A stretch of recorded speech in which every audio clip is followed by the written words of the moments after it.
Visita. Stay a while. Stay forever. Hey, what's up out there, fellow gamers? It's BC from A7 Video back at you again with another Throwback Thursdays. And I noticed as I was going through my inventory, if you will, of games that I've been playing for this Throwback Thursday series, basically going back to the old school with games that I played all throughout my gaming career, I realized that I was kind of, in an indirect way, chronologically going through all the games of my childhood. So I figured we keep with that theme. It's, we're not going to have it down to an exact science. Obviously, there will be exceptions to the rule with the games that we're playing. He got me. But for the most part, these last couple episodes have just been me walking you through the gaming I was doing during the 80s. In this case, the very late 80s, where I was playing my Commodore 64 as a little kid. But we're playing Impossible Mission. This game's name pretty much sums up what's going on with it, man. I have never beaten this game. I don't know that I've ever even come close to beating this game, to be perfectly honest with all of thee. But, yep, I knew he was going to hit me with them laser electricity. So it's this game where you're supposed to be solving a puzzle of sorts by searching all of these items in this platforming dungeon world, so to speak, for lack of a better way to describe it. And it's kind of weird. I don't think I have anything to shut the robots, but you find these clues to this mystery you're trying to unravel as you travel through this Metroid-esque elevator shaft platforming level presentation, for lack of a better. I really don't have a way to describe what this game is because I've never played anything like it before it or after it. So it's really hard for me to actually describe it and to categorize it as like a platformer puzzler. So I guess, yeah, that's one way to, I need a password to do that. Come on.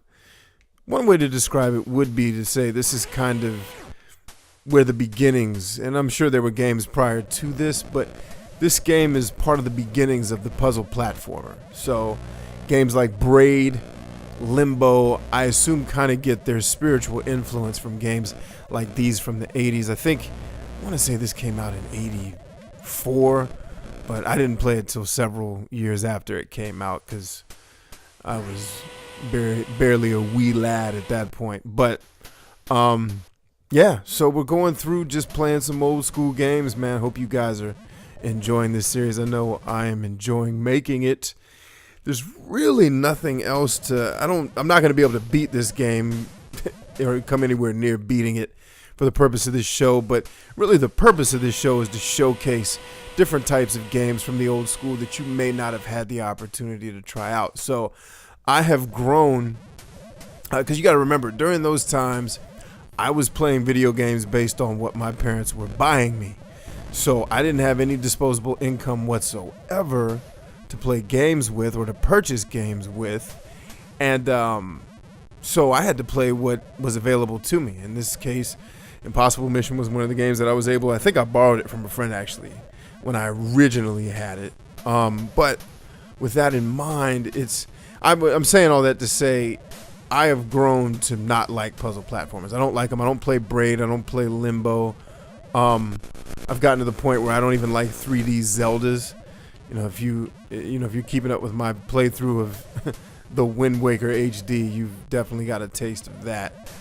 But yeah, so it's kind of hard to really classify where I'm at with this game. It's shark farts. Anyway, I'm saying all that to say this isn't the type of game I play nowadays. This is me trying to showcase for you things that I experienced as a child. And I guess the point I was getting at there before I started babbling, because I'm trying to concentrate on playing, is the simple fact that when I was a kid and this was all I had access to, I played for hours. Even though now as an adult with my own money, my own income, I personally hate puzzle platformers. I don't like them. I wouldn't spend any time playing this as an adult other than to showcase it for you all. You know what I mean? That's kind of where I'm at. But I wanted to give you kind of, this series is going to be indirectly telling a story of my gaming history. basically showing you all the things that I'm playing. And really, hopefully it'll help.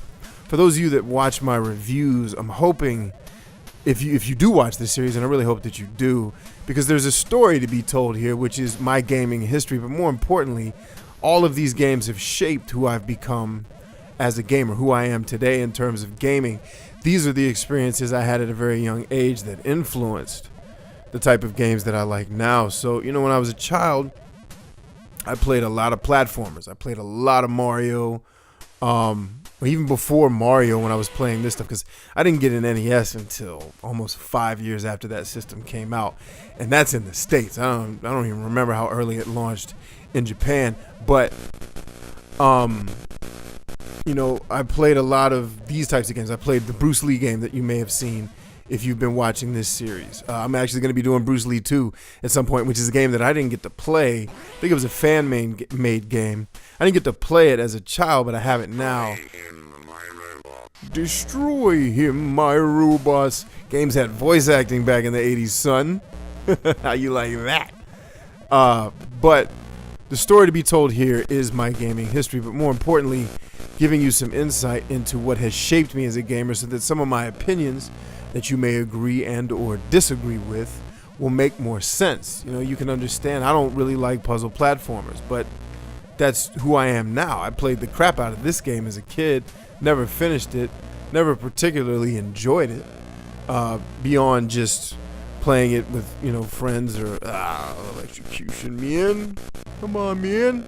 Doing my best out here, dude. He's going to stutter step. Is he going to stay there? No, he's going to go. Let's see what we can find. It's like searching a 8-track tape player and a trash can, I guess.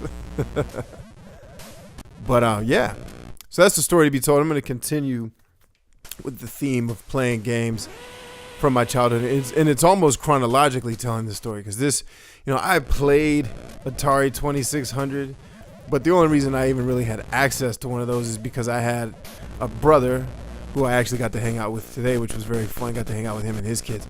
I had a brother that's 9. I have a brother that's 9 years older than me, so he had the Atari 2600, and I was playing it as a bambino, and playing games like, and I may dust off some Atari games. I think a lot of those are kind of hard to make people watch, because the game that basically shaped me as a RPG player, for example, was Adventure on Atari. That was the first adventure/RPG experience I had ever had, and I love that game to this day.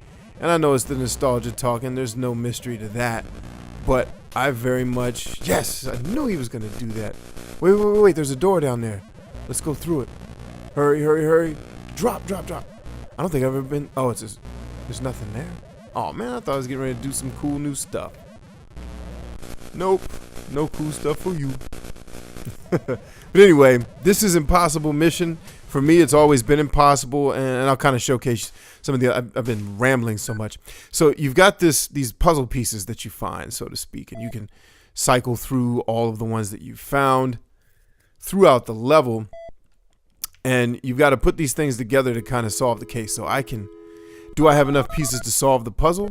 It's going to call this modem line, and it's going to tell you need more pieces. So there's more exploring to do, and then I'm going to correct the orientations of the leftmost pieces so that we can put all of these puzzle pieces together, solve the mystery, and get up out of this place with the crazy wizard who's controlling a bunch of robots who want to do you harm. So, yeah, that's pretty much what's going on there. I'm going to turn off this interface. But yeah, that's pretty much this game in a nutshell. If anybody's watching this who's beaten this game, I want to talk to you. I want you to comment me in the video. What in the world just hit me? What was that? I don't even know what hit me just there. I just vanished it. What is that? Looks like a glitch, man. But if you're the person that's played this game to completion, tell me how to do it. I would love to finally be able to beat this game, because I don't really know how. Well, not know how, but I've never successfully traversed all these levels to find the puzzle pieces to get enough of them to solve the mystery. But anyway, this is impossible mission for the Commodore 64, as the title suggests. Hope you guys are enjoying this series. Hope you continue to enjoy the series. We'll continue to make the videos, continue to make the donuts. You guys stay tuned for the next Day 7 video. We'll see you guys and gals here then. And until all are one, this is BC signing off, telling you peace and Godspeed.